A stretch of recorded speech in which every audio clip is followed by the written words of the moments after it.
नमस्कार मित्रांनो, महाराष्ट्रात बँकेमध्ये अधिकारी म्हणजेच ऑफिसर पदांची परमनंट भरती केली जाणार आहे। जर मित्रांनो तुम्ही महाराष्ट्र राज्याचे रहिवासी आहात, मराठी विषयाचं ज्ञान तुमच्याकडे आहे आणि कोणत्याही मान्यताप्राप्त विद्यापीठातून कोणत्याही शाखेतून तुम्ही पदवी घेतलेली आहे, तर तुम्ही या पदांसाठी अप्लाय करू शकणार आहे।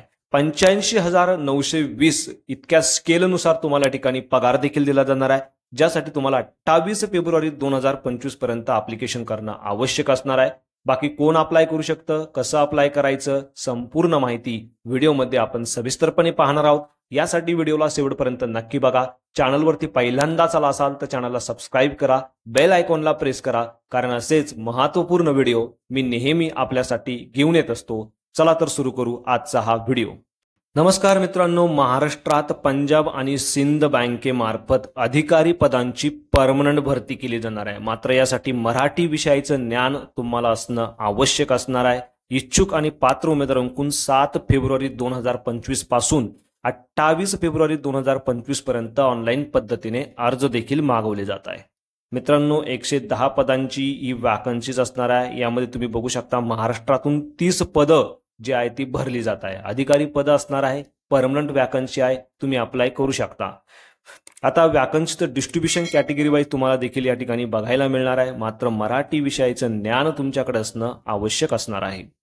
यामध्ये मित्रांनो तुम्ही भारताचे नागरिक आहात आणि तुमचं वय 20 ते 30च्या दरम्यान आहे, तर तुम्ही या पदांसाठी अप्लाय करू शकणार आहे। यामध्ये रिझर्व्ह कॅटेगरीच्या उमेदवारांसाठी वयाची विशेष सूट देण्यात आलेली आहे।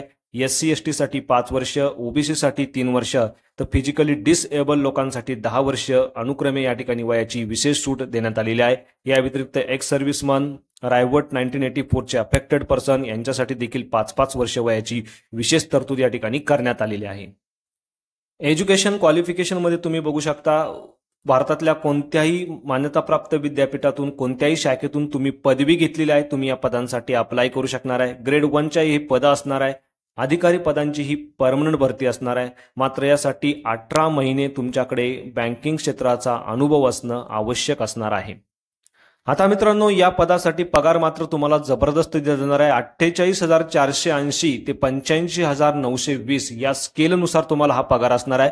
या व्यतिरिक्त बँकेमार्फत भरपूर सारे बेनिफिट्स, अलाउन्सेस देखील तुम्हाला दिले जाणार आहे। जे उमेदवार ऑलरेडी लोकल बँक ऑफिसर या पदावरती काम करतात अशा उमेदवारांना देखील इन्क्रिमेंट स्वरूपात या ठिकाणी बँकेमार्फत बेनिफिट्स दिले जाणार आहे। जॉईन केल्यानंतर तिचे 6 महिने तुमचा प्रोबेशन पिरियड असणार आहे। मात्र त्यानंतर तुम्हाला परमनंट या ठिकाणी केलं जाणार आहे। सिलेक्शन प्रोसिजरमध्ये तुम्ही बघू शकता सर्वप्रथम तुमची रिटर्न एक्झाम घेतली जाणार आहे। हिच्यात क्वालिफाय केल्यानंतर म्हणजे शॉर्टलिस्ट केल्यानंतर तुम्हाला पर्सनल इंटरव्ह्यूसाठी बोलवण्यात येणार आहे। यानंतर मित्रांनो रिटर्न टेस्ट आणि पर्सनल इंटरव्ह्यू असे दोघांचे मार्क कॅल्क्युलेट करून फायनल मेरिट लिस्ट तुमची या ठिकाणी तयार केली जाणार आहे आणि त्यानंतर पात्र अशा उमेदवारांना लोकल लँग्वेज टेस्टसाठी बोलवण्यात येणार आहे।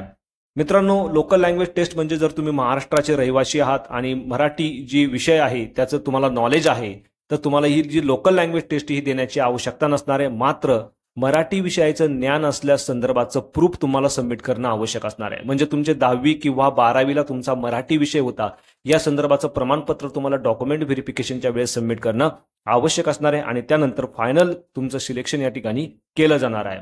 आता जी ऑनलाईन टेस्ट तुमची या ठिकाणी घेतली जाणार आहे रिटर्न टेस्ट, यासाठी 4 वेगवेगळ्या सेक्शनवरती तुम्हाला प्रश्न विचारले जाणार आहे। यामध्ये English language, banking knowledge, general awareness आणि इकॉनॉमी आणि कम्प्युटर ऍप्टिट्यूड सारख्या विषयावरती प्रश्न विचारले जाणार आहे। 120 प्रश्न 120 मार्क्ससाठी या ठिकाणी विचारले जाणार आहे आणि ज्यासाठी 120 मिनिटाचा अवधी तुम्हाला दिला जाणार आहे। इंग्लिश आणि हिंदी अशा 2 लँग्वेजमध्ये हे प्रश्न तुम्हाला या ठिकाणी विचारले जाणार आहेत। त्याचे संपूर्ण डिटेल तुम्ही या ठिकाणी बघू शकणार आहात। यामध्ये अनरिझर्व्ह आणि EWS कॅटेगरीच्या उमेदवारांना 40%, तर बाकी उमेदवारांना 35% मार्क रिटर्न एक्झाम मध्ये मिळवणं आवश्यक असणार आहे आणि त्यानंतर तुम्हाला जी पुढची प्रोसेस आहे म्हणजे इंटरव्ह्यू त्यासाठी बोलवण्यात येणार आहे। 120 मार्कचा तुमचा हा पेपर असणार आहे, ज्यासाठी 120 मिनिटाचा वेळ तुम्हाला दिला जाणार आहे। मित्रांनो, या संदर्भाचे संपूर्ण अपडेट तुम्हाला वेळोवेळी www.punjabsindhbank.co.in या संकेतस्थळावरून प्राप्त होणार आहे। या संकेतस्थळाची लिंक मी तुमच्या माहितीसाठी आपल्या व्हिडिओच्या डिस्क्रिप्शन मध्ये देखील दिलेली आहे। इंटरव्ह्यू तुमचा 50 मार्क्सचा असणार आहे आणि तुमची रिटर्न एक्झाम 120 मार्क्सची असणार आहे। त्यानंतर जी फायनल मेरिट लिस्ट तुमची तयार केली जाणार आहे, यामध्ये तुम्ही बघू शकणार आहात इंटरव्ह्यूसाठी 30% वेटेज, तर ऑनलाईन टेस्टसाठी 70% वेटेज, अशा दोन्ही मार्काचा विचार करून तुमची फायनल मेरिट लिस्ट तयार केली जाणार आहे. आणि त्यानंतर मित्रांनो तुम्हाला जी प्रोफिशियन्सी टेस्ट आहे, लँग्वेज टेस्ट, त्यासाठी बनवण्यात येणार आहे.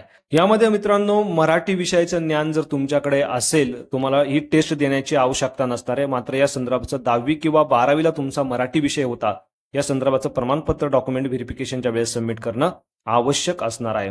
एक्झाम सेंटर तुम्ही बघू शकता, भारतातील वेगवेगळ्या शहरांमध्ये एक्झाम सेंटर असणार आहे. यामध्ये महाराष्ट्रात मुंबई, ठाणे, नवी मुंबई, MMR, पुणे, नाशिक, नागपूर, छत्रपती संभाजीनगर हे सेंटर असणार आहेत. यानंतर मित्रांनो कोणकोणते डॉक्युमेंट तुम्हाला डॉक्युमेंट व्हेरिफिकेशनच्या वेळेस घेऊन जायचे आहे आणि सबमिट करायचे, त्याचे देखील डिटेल्स तुम्ही या ठिकाणी बघू शकणार आहात. याची जी संपूर्ण लिस्ट आहे मी आपल्या व्हिडिओच्या डिस्क्रिप्शनमध्ये जी PDF दिलेली आहे त्या PDF मधनं तुम्हाला प्राप्त होणार आहे. अशा पद्धतीने मित्रांनो 28 तारीख ही तुमची अप्लिकेशन करण्याची शेवटची तारीख असणार आहे. यामध्ये SC ST फिजिकली डिसेबल लोकांसाठी 100 रुपये, तर बाकी उमेदवारांसाठी 850 रुपये इतकं परीक्षा शुल्क असणार आहे. परीक्षा शुल्क तुम्ही ऑनलाईन पद्धतीने पे करू शकणार आहे. अप्लाय करण्यासाठी सर्वप्रथम तुम्हाला या संकेतस्थळावरती यायचं आहे. या संकेतस्थळाची लिंक मी आपल्या व्हिडिओच्या डिस्क्रिप्शनमध्ये दिली आहे. तिथे जाऊन तुम्हाला रिक्रुटमेंट या टॅबवरती क्लिक करून तुमचा फॉर्म पूर्णपणे भरून घ्यायचा आहे. फॉर्म भरताना संपूर्ण इन्फॉर्मेशन जी विचारलेली ती अचूक भरणं आवश्यक असणार आहे. कोणकोणते डॉक्युमेंट या ठिकाणी अपलोड करायची, त्याची साईज किती असली पाहिजे, याचे संपूर्ण डिटेल तुम्हाला या ठिकाणी बघायला मिळणार आहे. त्यानंतर मित्रांनो उमेदवारांसाठी काही महत्त्वपूर्ण सूचना दिलेल्या आहे. या तुम्हाला अप्लाय करण्याच्या अगोदर संपूर्ण व्यवस्थित वाचून घ्यायचे आहे आणि त्यानंतरच ॲप्लिकेशन करायचं आहे. जो ईमेल ॲड्रेस, मोबाईल नंबर तुम्ही फॉर्म भरतेवेळी देणार आहे तो चालू स्थितीत असलेला देणं आवश्यक असणार आहे, कारण याच मोबाईल नंबर थ्रू बँकेमार्फत तुमच्याशी कम्युनिकेशन देखील केलं जाणार आहे. बाकी संपूर्ण डिटेल तुम्ही या ठिकाणी वाचू शकता. 28 फेब्रुवारी 2025 पूर्वी तुम्हाला तुमचं अप्लिकेशन करणं आवश्यक असणार आहे. अप्लिकेशन करताना जर तुम्हाला कोणत्याही प्रकारची अडचण आली तुम्ही मला कमेंटमध्ये विचारू शकता. व्हिडिओ आवडला असेल तर व्हिडिओला नक्की शेअर करा. चॅनलवरती पहिल्यांदाच आला असाल तर चॅनलला सबस्क्राईब करा, बेल आयकॉनला प्रेस करा, कारण असेच महत्त्वपूर्ण व्हिडिओ मी नेहमी आपल्यासाठी घेऊन येत असतो. So thank you for watching.